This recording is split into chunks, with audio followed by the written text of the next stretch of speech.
Good evening and welcome to the World News right here on Voice of the People, 90.3 FM. My name is Esther Wachuku and these are the top stories. Appeal Court upholds Umufuru's election as Ebonyi governor. Wike fires Wubara, calls him an ingrate. Wike speaks on contesting against Tinubu in 2027 presidential election. Tinubu meets stakeholders as Ondo Assembly moves to declare Keredolu unfit to govern. And court stops PDP from removing Anyanwu as national secretary. Details now.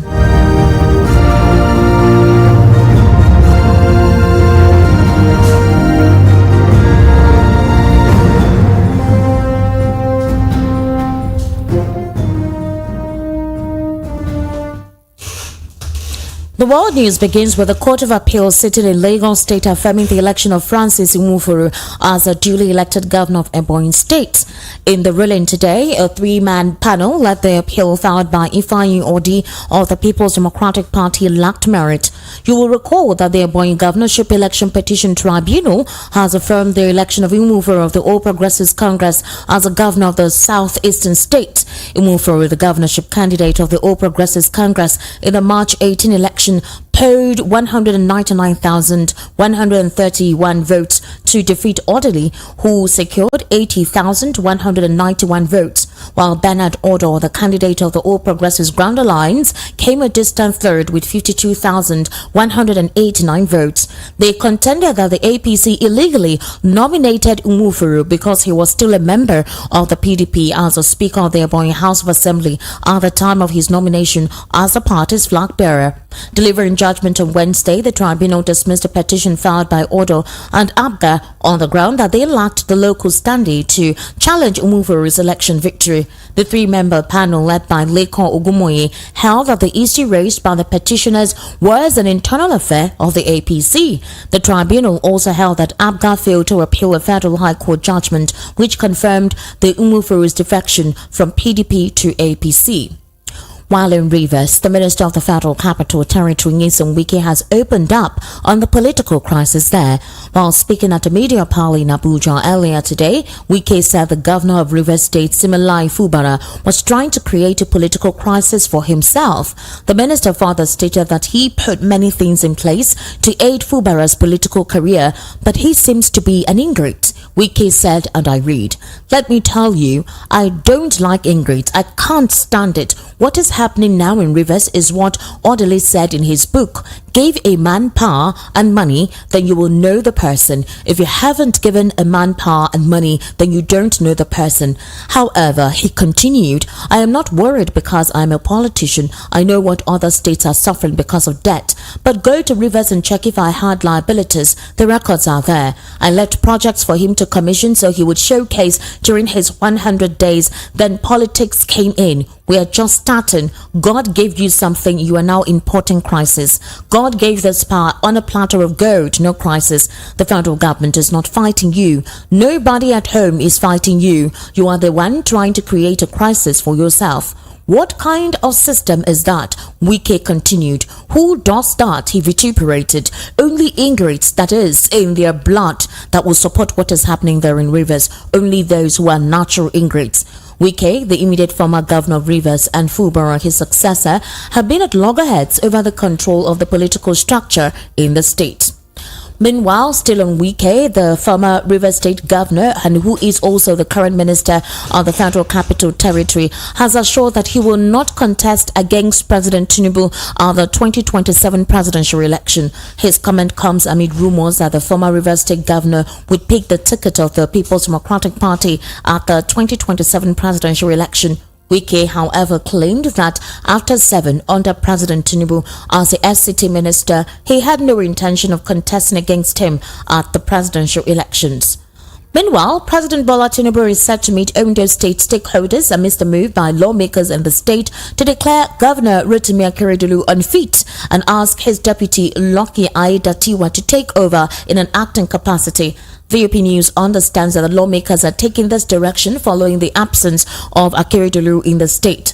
You recall that Akeredolu in May wrote the assembly announcing that he was transferring power to his deputy to enable him to focus on his health. However, in his absence, things fell apart between Akeredolu's loyalist and the acting governor. Immediately after he returned to Nigeria from his 3-month medical leave in Germany, the governor moved to his residence in Ibadan, Oyo State capital, and has not stepped foot in Ondo State. Akeredolu's aides claim the governor resumed office on September 8th, a day after returning from Germany, effectively taking over from his deputy, but there are clear indications that governance is on autopilot. Following the absence of the governor, lawmakers have decided to hold a plenary session to discuss and save the state from its current political crisis. President Bola Tinubu is set to meet with key political actors in the state over the current feud between Akeredolu and Aiyedatiwa.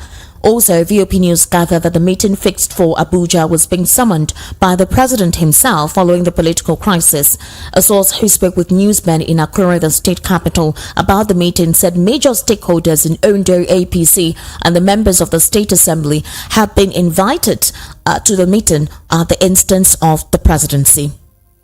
Meanwhile, it also begins that the Federal High Court in Abuja has restrained the People's Democratic Party from removing Senator Samuel Anyanwu as the National Secretary pending the hearing and the determination of the substantive matter. Justice Ijeoma Egwuatu in a ruling granted the ex parte motion moved by Joshua Musa, a senior advocate of Nigeria, on Thursday. A copy of the order was made available to the news agency of Nigeria today. Justice Egwuatu subsequently adjourned the matter until December 4 for hearing of the motion and notice. Also, VOP News gathered that the two members of the party, Geoffrey Inhetige and Apollos Godspower, had sued the PDP, Umar Aliyu Damagun, acting national chairman and national executive committee, as first to third defendants. Others are the National Working Committee and the Independent National Electoral Commission as fourth to fifth defendants, respectively. The plaintiffs, who sought 5 reliefs, prayed for an order of interim injunction restraining the first, second, third, and fourth defendants from carrying out the threat to remove the national secretary, who is Anyanwu. This, he said, is a violation of the provisions of Article 47(1) of the Constitution of the PDP as amended in 2017, pending the hearing and determination of the motion and notice. They sought an order restraining the PDP and its executives from preventing Anyanwu discharge his functions as an elected national officer as contained in Article 36 subsection 1 of the Constitution of the party. Now, to talk about this and more, I actually have here in the studio Mr. Elvis Elimehele for the World News at 6. Mr. Elvis Elimehele, thank you for coming in for the World News at 6. It's been quite a long time. Yes, Esther. Good evening. Good evening. Let's first of all talk about what's going on in Ondo State. There is a reason why there is a vice president or a deputy governor. Even in a company, you have the CEO, you have the chairman, you have the managing director. There is always a deputy. The idea is, if the head is not available or indisposed, then the deputy can take over. Why do we have the situation, especially in this part of the world, where either a governor or a president is ill, is indisposed, health-wise, physically unfit to run the country or run a state, and you have some supposed loyalists or cabal preventing the vice from taking over? We experienced this during a late Umaru Yar'Adua's time. Former President Goodluck Ebele Jonathan was the vice at the time. It took a long time before the president was declared dead. They did not even want Jonathan to come on board. It was eventually, when we saw what was taking place, that some persons wanted to hijack the government, that Jonathan had to come and play. We're seeing the same thing now in Ondo State. You were talking initially about Taraba State too. Why do we have this systematic process of governance in this part of the world? It always feels like whoever is in charge is just selfish. What is the place of the vice if they want to make the vice position redundant? Esther, is a big shame because what's going on in Ondo is a cause for questioning at this time. The governor was not fine. He was a kitty. Yeah, it is expected. Every human being can fall ill. Okay. Then he went for a medical trip, stayed almost 2-3 months, and came back. And since he came into Nigeria since September, he has not stepped his foot in Ondo State. That's the state he's governing. Then some other persons still find it, very convenient to defend this kind of art. Why are you defending this? There is governance lacuna in Ondo. Things are not going as expected. I was listening to the governors that attended the economic meeting with the vice president yesterday. I didn't hear Ondo State was mentioned, and I didn't even hear that even the deputy was was there to represent the state. What are we talking about? Nothing is going on. Look at the independent. Even during the independent, Ondo State did not shine at all. They call it Sunshine State. But in all this, Esther, it plays down that Nigerian politicians are too greedy, too selfish, and too self-centered. Everything they wanted to revolve around them. Who are these? Who are the people doing this? They are just cabal. We are hearing feelers that the wife and the son are now in charge of the governors of Ondo State. But it's uncalled for and it's unheard of that people who are not democratically elected could now be sitting in and be directing the affairs of a whole state. It's a big shame. I want the Ondo people to rise up and do what is expected of them. We saw this in Taraba State during the time of Dambaba Suntai, who went to fly an aircraft and got crashed and he had a spinal cord injury. And it became incapacitated. Literally became a vegetable. Yes. They started covering it up because they don't the cabals who are benefiting from it. Let me tell you, these people that are doing it. In fact, before the spine injury, it was said that he was brain dead. Yes, he was brain dead. That crash led to he didn't even know where he was. I remember one of the trip he was brought back from abroad. They hurriedly brought him.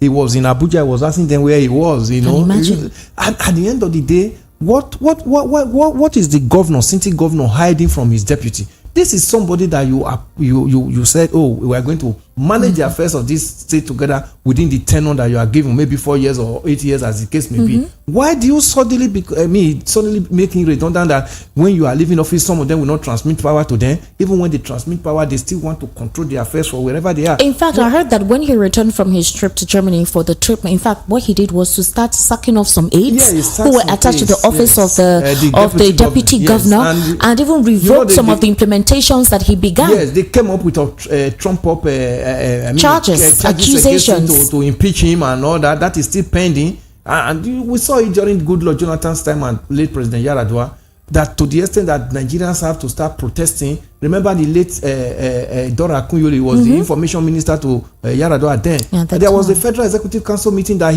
she has to burst out and say, I want to tell Nigerians the whereabouts of my president. I need to tell Nigerians. Then she was attacked. Why should she come out in such manner? Because the people who attacked her are those that are benefiting from the absence of Yaradua. Remember Turai, President Yaradua's wife, was in charge. She kept feeding the press several different stories, inconsistent stories. The chief of army staff, Dambazu, who was the chief of army staff then, was also one of them that were one of the cabals. Remember Anduaka, who was minister for justice, was also one of the cabals. Were many in Asoro. They impeded anybody who wanted to check on Yaradua at the time at the hospital. Remember the day he was brought in, they switched off light from the international airport to the villa and line up Nigeria army as if something unusual was happening in Abuja. Some people were like, is there a coup?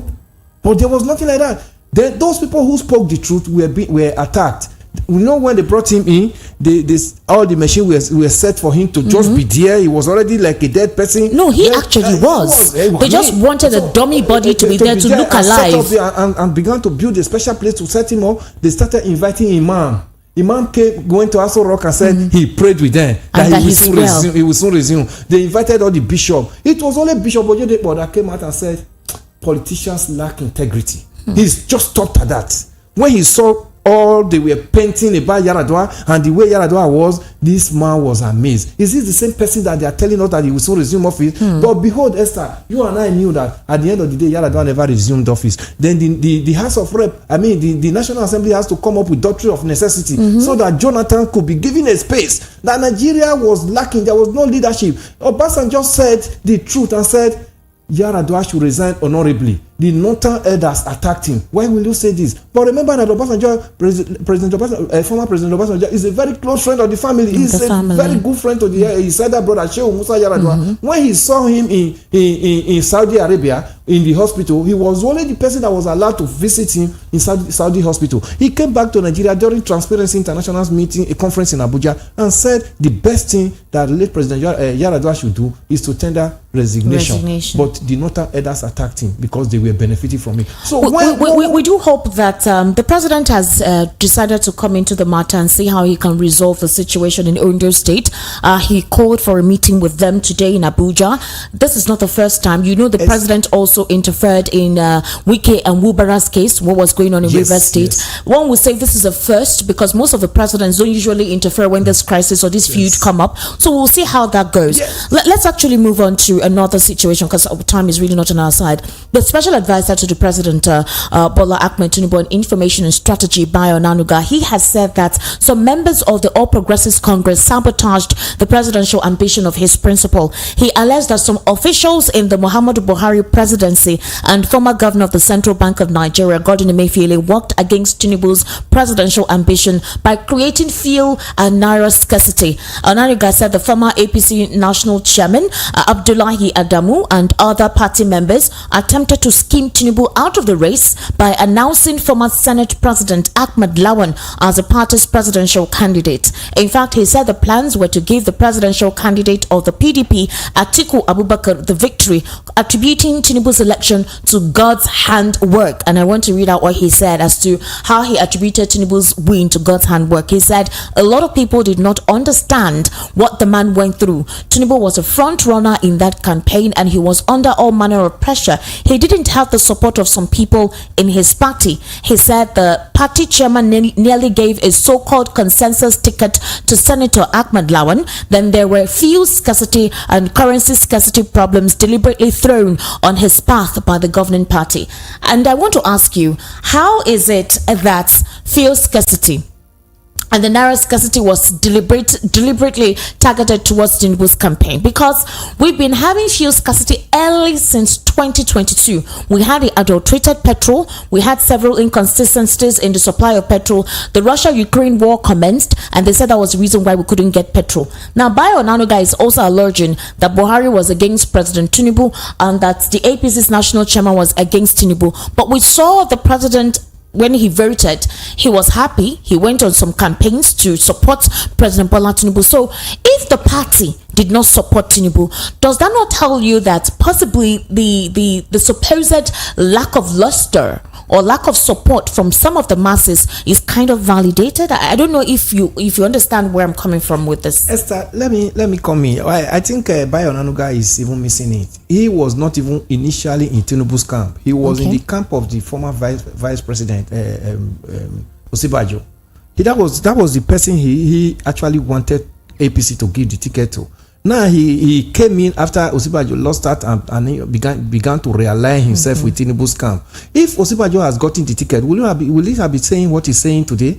He would have said it. The Naira redesign policy was approved by the same government he was serving. He was serving under the government of Buhari and Osinbajo as the vice president. They approved the redesigning of Naira at that time for Emefiele, and that program kicked off.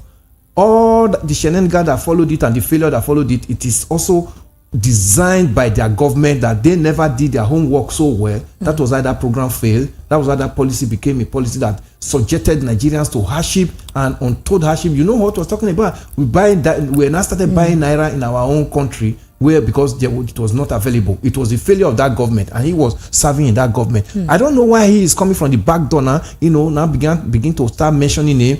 Probably because he has been able to realign himself with Tinubu's government, and he wants Nigerians to forget where he's coming from. He was not part of Tinubu's campaign from the ab initio. When many people when many of them came up with the idea that they want to contest. Lawa was also there. We know Lawa was one of them. We also know that even so many Nigerians were rooting for the former vice president. How many Nigerians actually supported Tinubu at the beginning of his declaration that he wants to succeed President Buhari? Many Nigerians were not in support of him, but he fought his way through. Now, you can imagine this is what we are talking about. So there were cracks already from the top echelons of the party against Tinubu being the party's flag bearer. Exactly. Now he's saying that Buhari and Emefiele probably came up with that redesign of Naira, to bring down Tinubu's ambition. He was also part of those that were part of the government that signed that redesign of Naira. So he has nothing to tell Nigeria. So is it fair to say that the vengeance on Emefiele is basically because of that?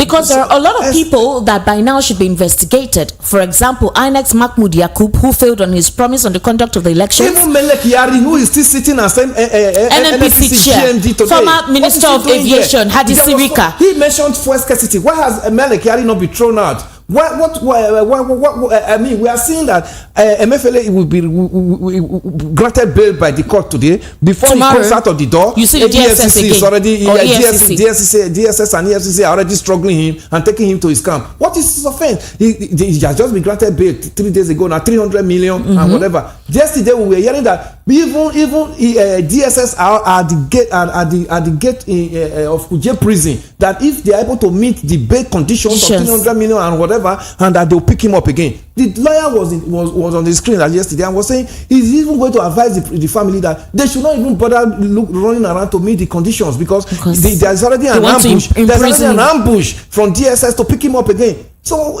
I mean, why is all the scene now only on Emefele's head when Melek Yari is still dancing around this same government, celebrating exactly. He was not part of it. We saw what the fuel crisis is. You remember the resident electoral commissioner for Adamu State? Apparently, he failed to appear in the court, and he has flown to Niger. And we're not hearing that there is any search. No Interpol asking for him to be arrested. So the question now is, Mr. Elvis, Bayo Onanuga, who is blaming the situation or the crack on the support on President Bola Tinubu, has he looked at the party internally? Because you have others who are in this dispensation who have done a lot of things that Nigerians have asked for questioning and investigation on. These individuals that we have mentioned. So are we saying that the fight on corruption is selected or targeted towards certain people who were not in alignment with the president? That was what has been happening in Nigeria. Successive government has done it, and this same government is in it. We have seen how Bawa,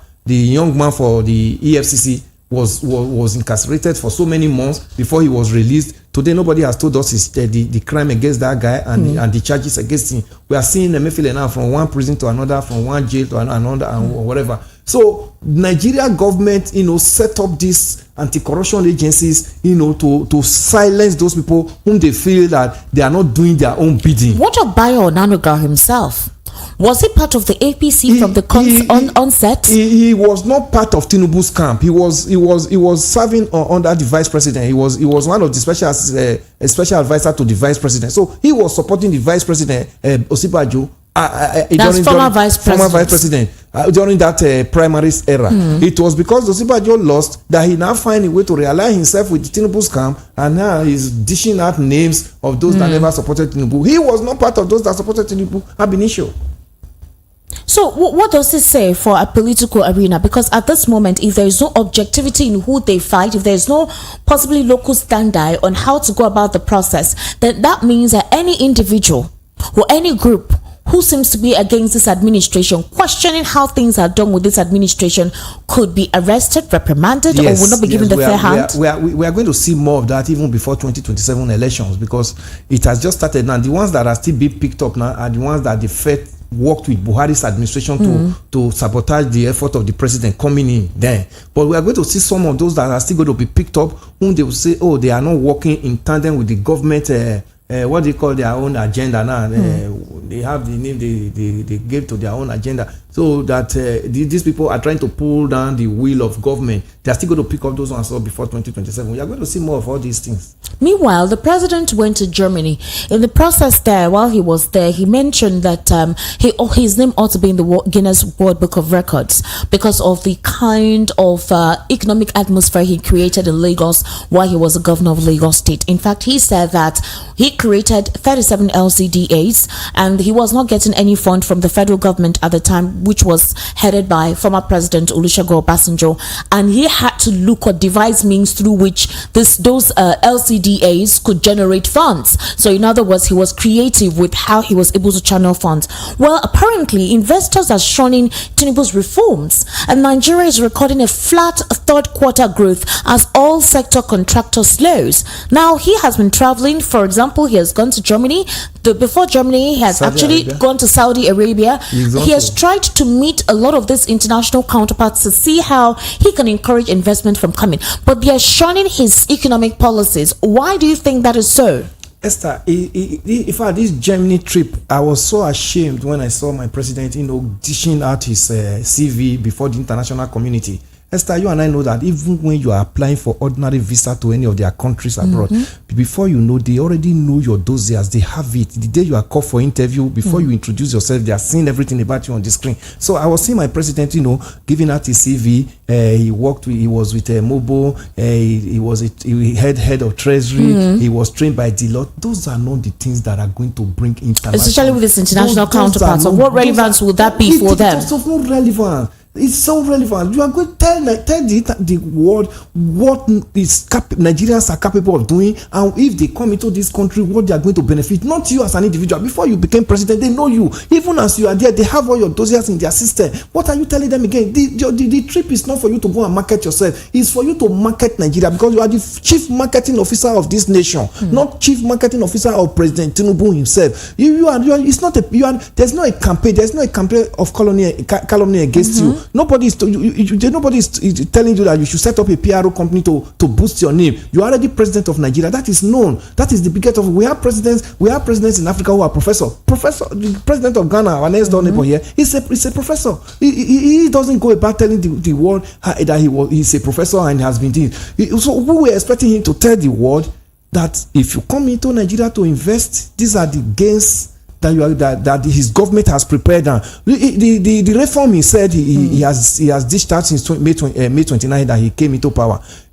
Esther, you are in Nigeria. You know now that Nigerians are not even prepared to celebrate Christmas, because Nigeria is biting on us. If the international community, they hear news that is coming out of this nation, Nigerians cannot feed, Nigerians cannot go to work, Nigeria can, because of transport fare and all that. Then so what are you celebrating that your reform, that within this period you stayed in office? I mean, you deserve to be given a Guinness Book of World Record award. I mean, when people in your country are lamenting there's almost Nigerians cannot feed any longer. What are you celebrating there? So I was so ashamed to see that he was really not his CV before an international community for such an opportunity that he has to have market this nation and market what the international investors will benefit from his government and the agenda he has to entrench it. Now, Mr. Elvis, there is an immense lobbying over who replaces Festus Okoye as National Commissioner from the Southeast Zone, the Independent National Electoral Commission. Sources are saying powerful interest blocks are putting pressure on President Bola Tinubu to reappoint Festus Okoye. Now, we do know that the 5-year tenure of Okoye recently elapsed, but Fila say the former INEC commissioner in charge of voter education is interested in returning to the commission and has already commenced lobbying. Some civil society organizations are uncomfortable with Okoye returning, citing what they described as his poor handling of INEC's communication during the last general election, which gave room for lots of misinformation on activities of the electoral umpire. And other observers complained about the poor voter education during the last general election, and many CSOs say Okoye, being head of voter education, should take the blame. Now the question is, like I was asking you the other time, a couple of civil society organizations believe that the president is putting persons in place to gear him up or work for his 2027 ambition. Is it possible? And is there a possibility that this lobbying would work in favor of Festus Okoye? Esther, let me tell you, the day politicians win election, the day they announce that they are the winner of that election, that day they begin to plan for the next election. The one they won, they've already put it behind. Everything you are going to see between now and 2027, or every reformation, every changes of office of these officials, they are going to do it in such a way that it will do their bidding in the next election. First of all, he did well for them. So if they so believe that he serves he served their interest so well, he will be returned. There's even no lobby, because most of the things we saw in INEC Festus Okojo was in all the national television selling the beavers and IRF to us. But did we see them play out during the 2023 general election? So if they so feel that, oh, he did our bidding well, gave us a different story, and they executed a different story, during the election, he will be brought in. But I want to tell you that there are many interests. Political interest is going to come in now, because the party itself will say, no, we want our own person to be there. So if they feel he's not close to the system enough, they are going to change him.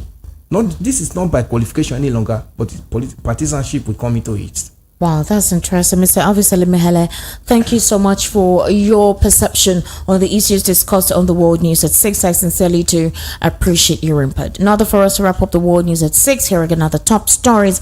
Appeal Court upholds Umufuru's election as Ebonyi governor. Wike fires Wubara, calls him an ingrate. Wike speaks on contesting against Tinubu in the 2027 presidential election.